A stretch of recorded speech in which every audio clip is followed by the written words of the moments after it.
আপনি আসতে পারে যে আপনার মানে আয়ের খাতগুলো সম্পর্কে লেখেন, অথবা ভাড়া থেকে আয় সম্পর্কে আপনি কি জানেন লিখতে আসতে পারে না, আপনি আপনার মতো করে লিখে দিয়ে আসবেন।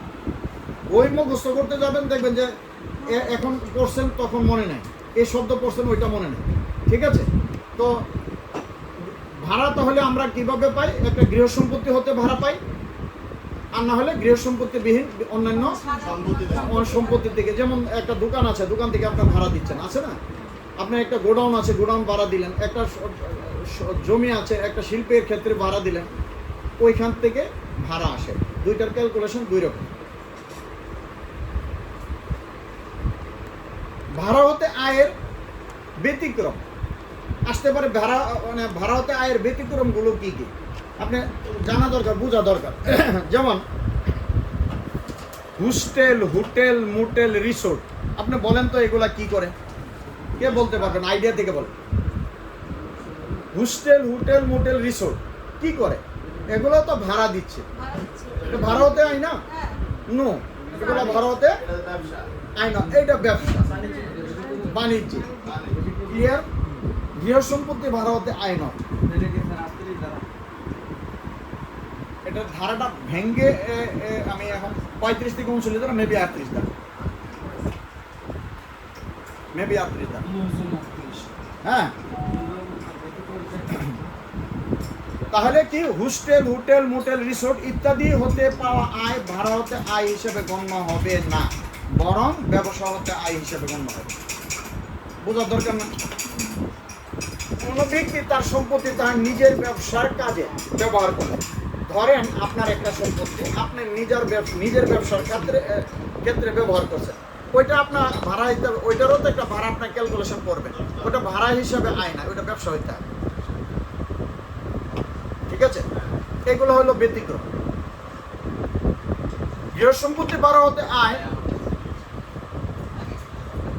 গৃহ সম্পত্তির ভাড়া হতে আয় শূন্যতা ভাতা ব্যতীত গৃহ সম্পত্তির বার্ষিক ভাড়ার মূল্য, গৃহ সম্পত্তি ব্যবহারের জন্য প্রদেয়, সালামি, প্রিমিয়াম, ফেরতযোগ্য নিরাপত্তা, জামানত বা কোনো ধরনের অগ্রিম বাদে।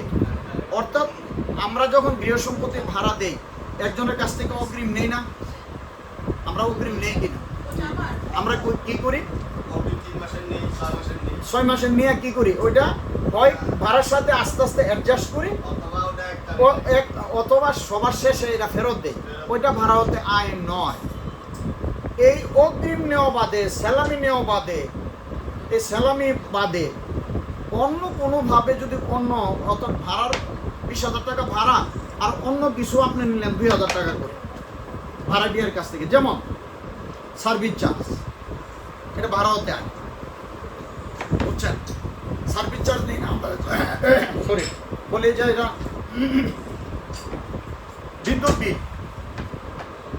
বিদ্যুৎ বিল নেই, পানির বিল নেই। হ্যাঁ, এগুলো হলো ভাড়া হতে রাইট, এগুলো হলো ভাড়া হতে আয়। কিন্তু অ্যাডভান্স যেটা নিয়েছি, যেটা আমি এককালীন টাকা নিয়েছি, ওইটা অ্যাডজাস্ট করি, অথবা ইয়ার শেষে ভাড়ার শেষে ওইটা ফেরত দিই, ওইটা ভাড়া হতে আয় নয়।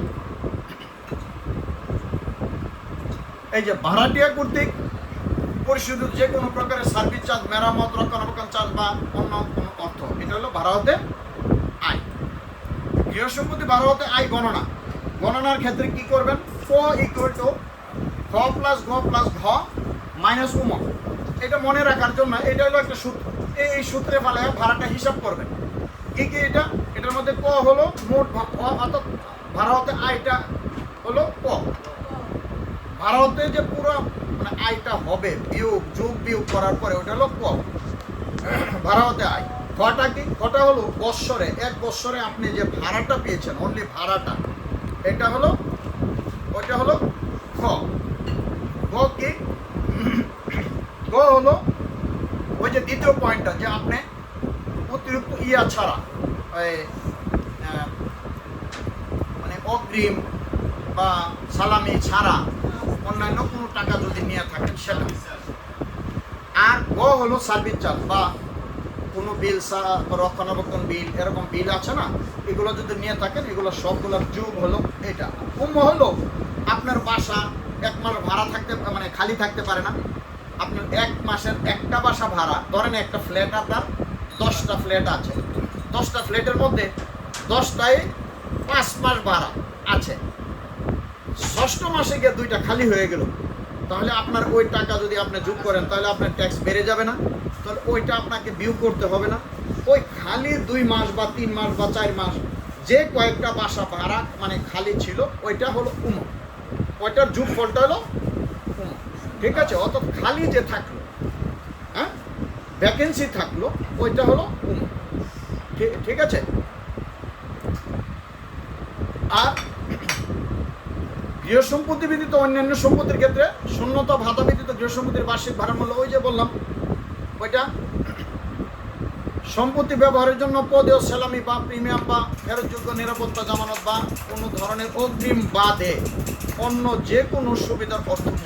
আপনি যদি অন্য কোনো সুবিধা নেই, যে কথাটা প্রথমেই বলে দিয়েছি যে আপনার ভাড়ার মূল্যের মধ্যে আপনার ভারতে আয়ের মধ্যে আসবে, আপনি যদি সালামি বা অগ্রিম বা এগুলো ছাড়া অন্য কোনো সুবিধা আপনি নিয়ে থাকেন সেটাও ভাড়ার মূল্যের মধ্যে আসবে। আচ্ছা, গৃহ সম্পত্তি ব্যতীত অন্যান্য সম্পত্তি ভারতে আয়ের ক্ষেত্রে হিসাব করার ক্ষেত্রে কি গণনা হলো? ক হলো বাৎসরিক ভাড়ার মূল্যটা, আর খ হলো আপনার যে ওই প্রতি মাসের ভাড়া যোগ করলেন বাৎসরিক যা হলো, আর গ হলো যে অতিরিক্ত যদি কোনো চার্জ নিয়ে থাকেন ওইটা। এক্ষেত্রে আসলে শিল্পের ক্ষেত্রে কিন্তু দেখেন এ মাস বাদ দিয়ে আরেক মাসে, আরেক মাস বাদ দিয়ে আরেক মাসে এরকম হবে, এরকম এভাবে বাড়া দেওয়া হয় নাকি?